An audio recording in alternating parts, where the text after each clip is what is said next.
ছেলে মেয়েদের বয়স যখন 10 বছর হয়ে যায়, বিশ্বনবী বললেন তাদের বিছানা আলাদা করে দাও।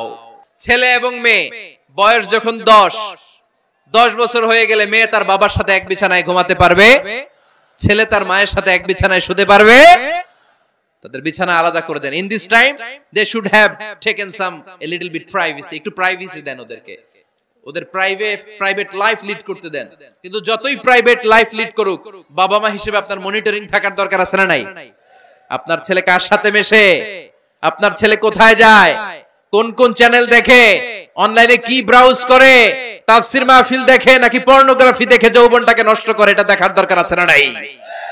এজন্য প্রথম দায়িত্ব হচ্ছে ছেলে মেয়েদের জন্য ভালো মায়ের ব্যবস্থা করা। ওমরে ফারুক রাদিয়াল্লাহু তাআলা আনহু যখন খলিফা, এক বাবা এসে বিচার দিল, খলিফাতুল মুমিনিন, আমিরুল মুমিনিন, আমার ছেলে আমার কথা শুনে না, বেয়াদবি করে। ওমরে ফারুক ডাকলেন, তুমি তোমার বাবার সাথে বেয়াদবি করো, এটা তো কবিরা গুনাহ, তুমি তো জাহান্নামে যাবে এরকম করলে। ছেলে বলে, হ্যাঁ আমিরুল মুমিনিন, সব দায়িত্ব কি আমাদের, বাবা মার দায়িত্ব নাই? ওমরে ফারুক বললেন আছে। কি দায়িত্ব আছে?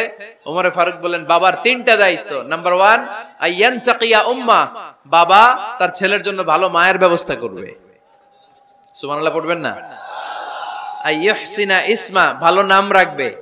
আইয়ুআল্লিমাহুল কিতাব, কোরআন শিক্ষা দিবে। এবার ছেলে